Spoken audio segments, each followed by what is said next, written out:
What's up, everybody? Welcome to the Shaping Your New Start Education podcast.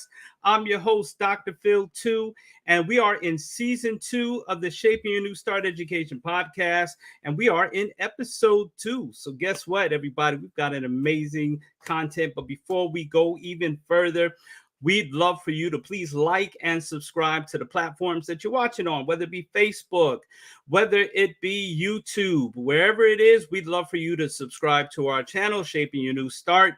You can also watch the replay of this as well. Now, we also want to let you know that this here is sponsored by Dr. Phil's book, myself. 6 Ways to Shape Your New Start. It's the ebook. It's the ebook, everybody. So all you have to do is go to drphil2.com/ebook. 6 Ways to Shape Your New Start, a guide for educators and students. We want our students to figure out, we want them to know how they can shape their new start. And we're also sponsored by We Need More Clouds. We need more clouds. So what we're going to do is we're going to run this commercial. I'll play the introduction. And guess what? I've got a phenomenal guest coming up right now.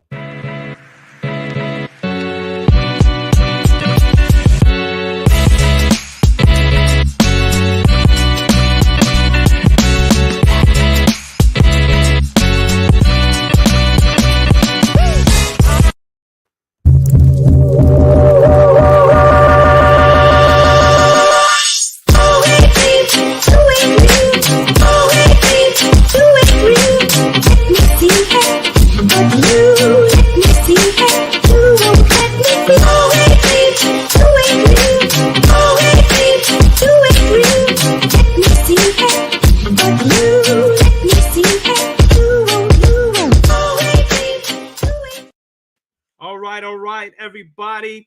Please welcome my guest from Georgia, Hyla-Monet. How you doing? Hi, good evening. Good evening. Happy to be here. Great. Now Hyla is a principal. What school are you the principal in Georgia? The Condesi School West, which is a public charter school within the Atlanta Public School District here in the city. Awesome. So you are in hot Atlanta. I'm in Maryland right now, and okay, weather patterns are just a little different, just a little different.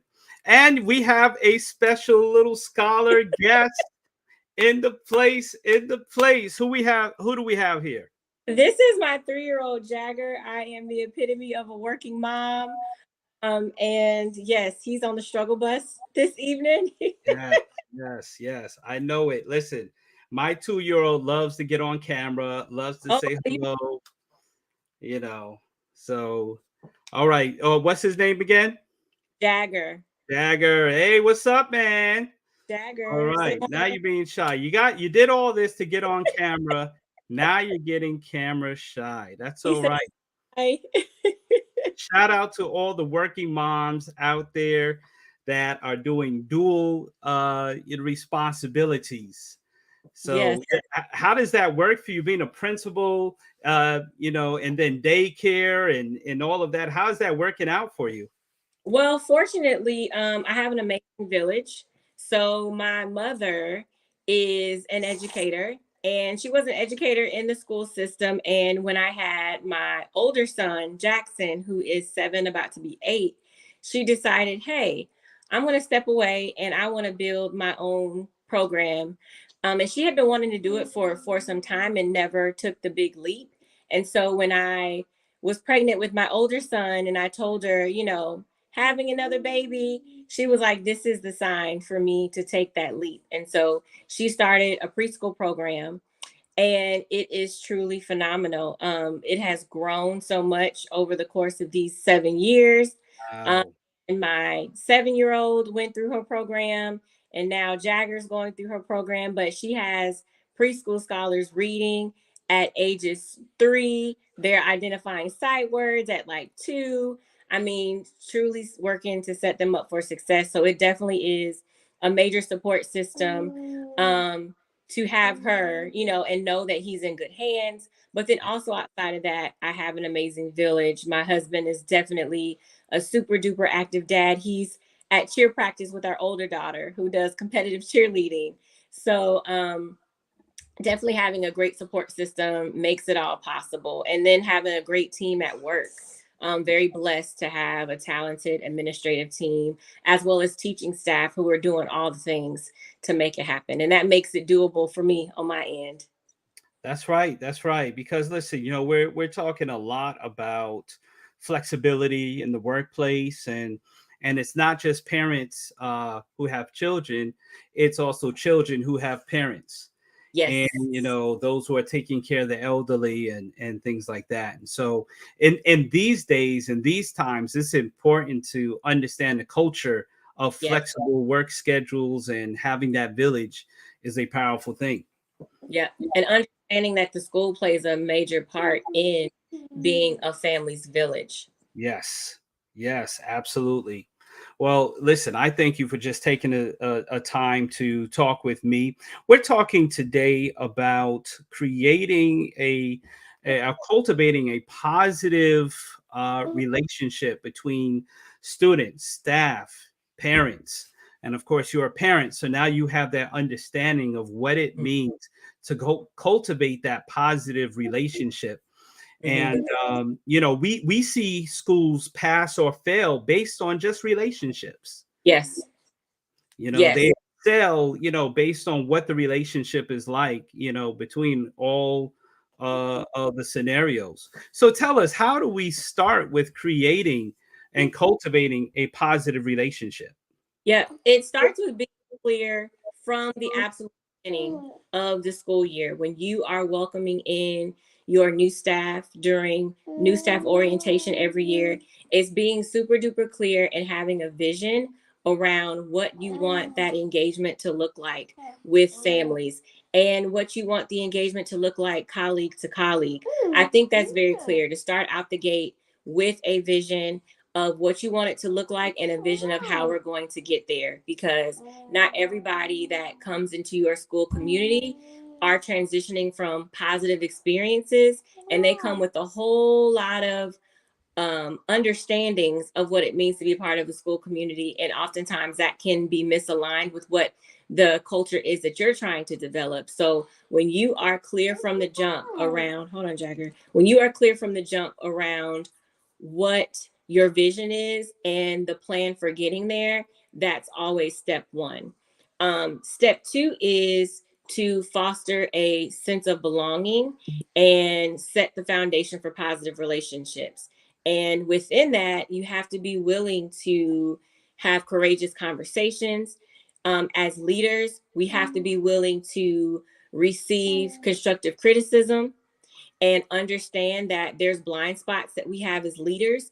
And so it is important that we cultivate a culture of you can come to me and you can give me your feedback. You can let me know, positive or negative, right or wrong, how your work experience is. Because at the end of the day, we want to be supportive of all of our community members. And sometimes that means hearing when we're missing the mark and being willing to collaborate with that teacher or that family around, okay, how do we hit that mark? How do we work together to ensure that all of the efforts that we're pouring in are being received, whether that's leader to staff member or staff member or leader to family. So those are the two starting points: having that vision and then fostering that sense of belonging for Mm, everyone to know that they have a place in the school community and that that place is valuable. yeah. The third thing that I would say is, in addition to having that culture of cultivating an environment and a culture where you can say the thing, you can provide that critical feedback with love and be willing to work towards finding a solution, is making sure that you have checkpoints throughout the year to stop and reflect on the progress. So you're taking in feedback, you're doing surveys, focus groups, you're making sure that you're intentional about checking in with various staff members. And in my position, I don't check in with everybody. There's no way that I can. And so I have a team that helps me do that, but having to be clear with them on, when you check in with your staff, when you check in with your team, here are the things that I want to make sure that you are discussing with them, and always starting from a place of connection. Before Mm, you do any other work, you have to check on each other. yeah, Because, and especially post pandemic, it's vitally important that we do that consistently and intentionally. that's right. Yep. And so I have found that in conducting those checkpoints to see, taking that feedback, see how we're doing, those focus groups, those one-on-one conversations always present the most fruitful feedback, because it's authentic, it feels organic, and they know that if I'm coming to you, if I approach you to say, "Hey, how's it going? What's your experience been like?" If I'm asking them specifically about a certain element of their experience, that can mean sometimes light years more than sending them a survey. Survey data is highly valuable, but we know that in some cultures, folks don't feel comfortable sharing their feedback. They feel like, why do I need to give this feedback? They're not going to do anything with it. So what I tell other leaders that I work with is that you have to value that. You have to prioritize that. And sometimes it does sting to hear and read the feedback that your staff has, especially when you know that you put forth all this effort to bring about a certain experience and then it doesn't happen. And that's okay. But the point is that you internalize it, you action plan from it, and then you do your best to address the things that your community is telling you that you need to continue to work further on. And listening, we Yeah, have to listen as leaders, as stakeholders in partnership with our families, with leaders in partnership with their staff.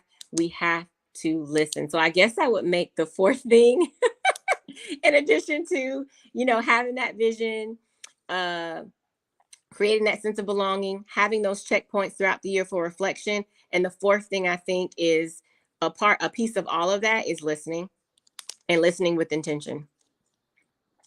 yes, yes, that's important because some people listen and then go totally opposite from what the people are suggesting or asking. Yep. So, I definitely see that. And that goes hand in hand with a sense of belonging. Hmm. Because if they feel listened to, they feel like they belong. They feel like their opinion matters or their thoughts matter. And, that's a very important part in creating especially with parents, Hmm. especially with parents. How have you felt that has worked with parents? I mean, you become a partner with them, to get their scholars moving in another direction. But how Hmm. do you now foster that relationship, and of course creating the vision and fostering that sense? But how have you felt it being a success with parents? Um, Transparency. So of course, you do all the things as leader. You have your vision. You're working the plan. You're doing the thing, but also being transparent with parents when they miss the mark, or when not when they miss the mark, when you miss the mark, um, and saying, okay, this we didn't reach these goals, or we didn't set out to hit all the targets that we set out to hit. However, let's celebrate the things that went well. Let's talk through the things that did not go as well, and let's work together to find solutions. And that transparency, I have learned over the years, goes a long way. When a parent comes to me and shares a challenge that they've had, and it's not the experience that I would want them to have as a member of my community, the first thing that comes out of my mouth is, "I'm sorry that you experienced that." And that apology isn't to place blame on anybody, because often, a lot of times, what I've learned is it's a simple misunderstanding or miscommunication. And once we sit down and we have that conversation, and we as a school staff listen to the concerns of the parent, we're clear on our expectations, we're clear on what should have happened, we can map out a plan to make sure that next time it does happen. And just apologizing, "Hey, I'm sorry you had that experience. How can we do this better?" Or, "Here's what should have happened," or, Mhm. "Next time I will be sure to do," that can break down those barriers very, very quickly. And I've also come to learn in my years in administration is that a lot of parents come to us as parents with negative experiences that they've had in school as kids. And so they automatically, they can automatically think like they come to us with their defenses up because of things that they've experienced as a child coming up through school. And so, they automatically think that our perspective may be something that it's not. And when you sit down and you have that conversation with them, and it comes from a place of authenticity and it comes from a place of love and a willingness to truly collaborate with them, then it definitely works to strengthen relationships and break down that wall that could be separating the school from the family in terms of that collaboration. And I have I have had some of the most fruitful conversations coming from some of the most challenging circumstances.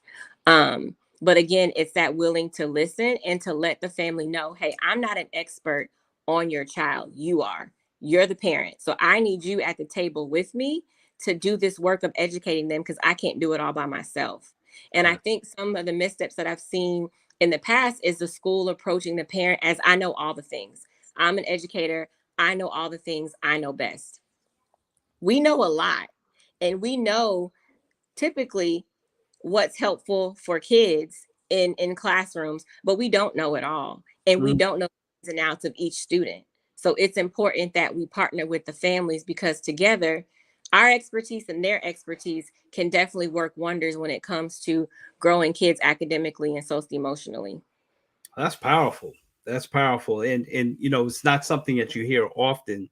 Like we know a lot, but yet we don't know it all because every child, has a different experience, has a Absolutely. different background and have a different way of learning, has a Yep. different way of learning. So we try to cultivate that.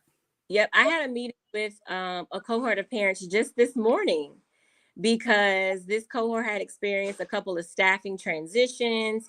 There were a couple of classroom culture things that we needed to work out and massage out. And I had to bring the parents together to say, hey, let's come together and discuss what's going on because I don't want anything to get lost in translation.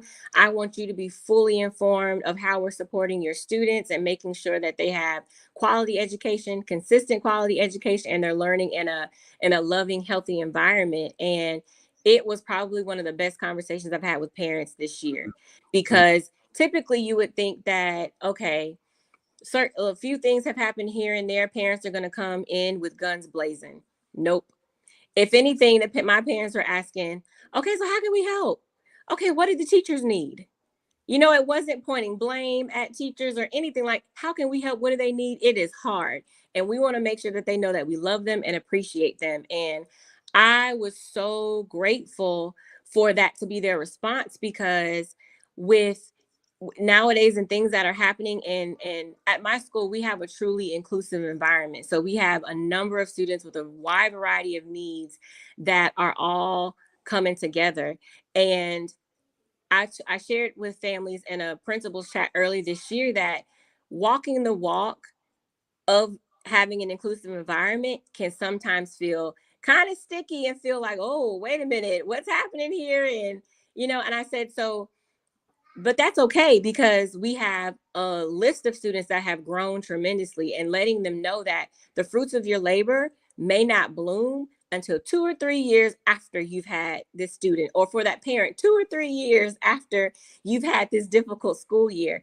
But that means that you're doing the right work and that your work and your support was not in vain. And so from that conversation just this morning, it was a great example of like what it means to be in a committed community. And I talk about that a lot on social media, cultivating a committed community.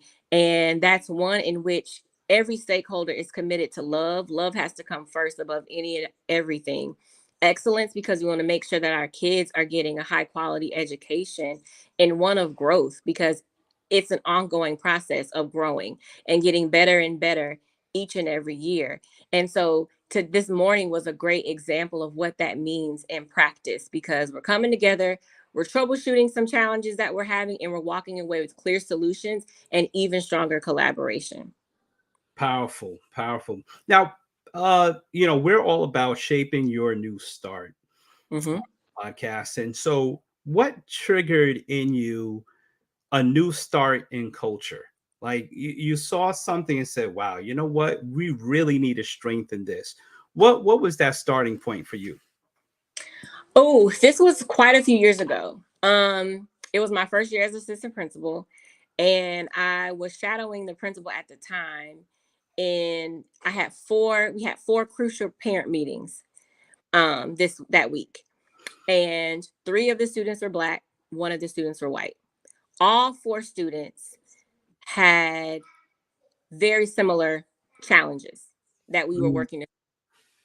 And in the three meetings with the three Black students, I observed conversations around needing behavior plans. Do we need to assess the student? Mentions of like misbehavior. Um, a lot of talking and conversation led from the school staff, and not many opportunities for the families to speak. And then at the very end of the week, we had the meeting with the white family. mhm, Again, same challenges, like identical challenges. But that conversation was, well, maybe he's not being challenged enough. mm, What do you think, Mom? What are you seeing at home? And I'm having all of these moments because I'm a fly on the wall at all of these meetings. And I'm having this internal reaction because here I'm at a school where we pride ourselves on inclusivity. We pride ourselves on being these safe spaces for Black kids. We pride ourselves on being like not like the other schools, but here we are being like the other schools. mhm, And it was at that moment where I'm like, I need to be super clear and super direct about what parent partnership and family engagement looks like at this school. And very soon after that experience, I was promoted to principal. And I knew from there I had a lot of work to do to shift the narrative around what that family engagement looks like and what that true partnership and collaboration looks like. Because it just, even at a school where we are intentional about the experiences we want for our Black students, we fell victim to the system. wow, And so that for me is kind of what set me on this trajectory of really identifying my leadership philosophy, and really over the years being unapologetic about what my intentions are for our staff and school community collaboration to look like. And it can oftentimes feel uncomfortable for new folks to the community because it's like I haven't had to like truly partner yes, before. But once they work through those initial moments of discomfort, they start to see and learn how beneficial that it can be when you lead from the heart and you lead from love. wow, wow, powerful. And you realize sometimes what was going wrong creates that opportunity for what can go right. And Absolutely. you see that problem, and building this positive culture now becomes the solution. Yep. And so once you have that purpose in mind, and you have that solution in mind, all of a sudden you know what to start building towards. Yep. And you start growing and learning from there. Yeah. And not giving up. That's the key, because you're going to run into challenges. It's going to be so hard. There have been times where situations have moved me to tears. Like when that meeting is over Yes, or I turn off that Zoom, I have to just let it all out, because it's like, oh my gosh, like at the end, we're all here for a common reason, and that's the student. And yes, sometimes it takes multiple conversations. Sometimes it even takes multiple school years for all parties to realize that we're here for the same reason. I had a parent tell me at one of our graduations one year, she and I had a very um, push and pull type of relationship. You know, one of those where I got hung up on a couple times. You mm, know, sorry language used yep, with me. And at mhm, the in that year, in my graduation speech to the kids and the families, I referenced some anecdotal stories about this mom student. Mm-hmm. And amazing, beautiful student. I mean, he was awesome, always brought a smile to my face. And I was able to reference all of these moments that we had over the years. And for that mom to know that despite the hangups, despite the flowery language that she exchanged towards me, I still saw her student. I loved her student. I supported her student. And after the graduation, she found me at the reception and she's like, Principal Penn, I'm sorry. And she said, I love you. And I love you to death. And she hugged my neck and she got really emotional.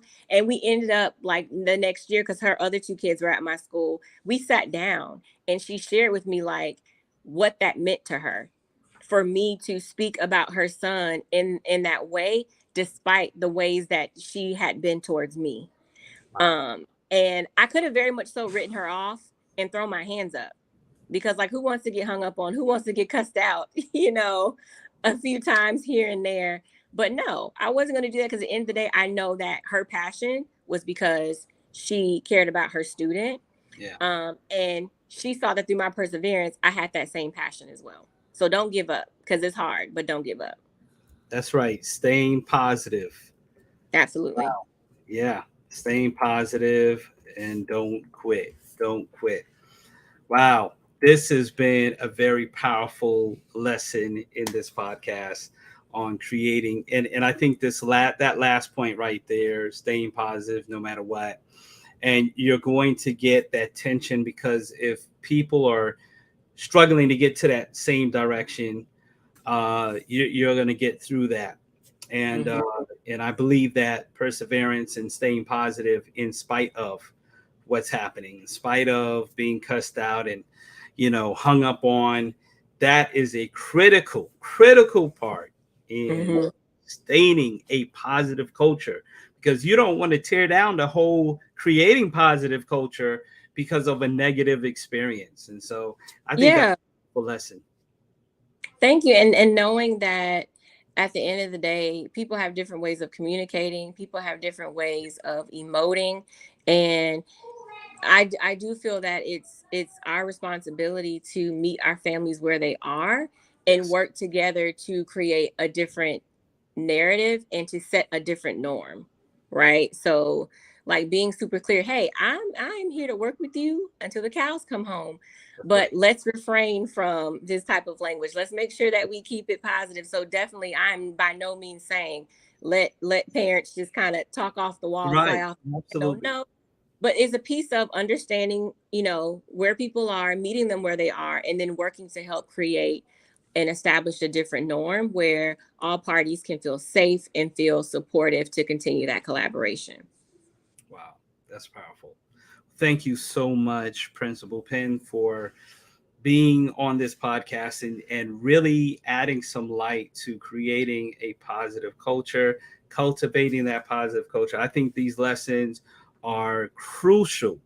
And so we want this podcast to go far and reach all the educators out there. So thank you so much for taking the time out of motherhood as well, and educator, and my mother's been a principal for years, so Oh, yeah. I had to teach myself how to cook a few things just because, you know, I get it. I get it. Education has just always been a part of my life. And well, thank you. You have added so much. So right after this, stand by. Thank you everybody for watching. And as a matter of fact, let's tell everybody where they can follow you on Absolutely. Instagram. Yes, at Principal Bay, Principal BAE. On Instagram is where you can find me. I am also on the west side of Atlanta. That is my heart. And go Falcons. Right. And you do have a website. You do have a website. HMPenconsulting.com. Okay, so you do consulting. I do. Yep, I do. Okay, excellent. That is awesome. So hmpennconsulting.com. Here it is on the screen. So everybody, you can check her out. Go to her website, follow her on Instagram, and she has powerful content. So once again, thank you. Thank you to our viewers who have stood by us and are watching this content. We'd love for you to share this content, subscribe, and also like the video. We want this to get out to as many people as possible. And once again, our podcast is sponsored by 6 Ways to Shape Your New Start, a guide for educators and students. Guess what? It's free, everybody. It is free. All you have to do is go to my website, drphil2.com/ebook. This is a free book for students, for teachers, and guess what? Even for parents, because we're talking about how to shape your new start. And guess what? That new start begins today. So this is Shaping a New Start Education Podcast, where we talk about anything and everything education. Till the next time, continue to shape your new start.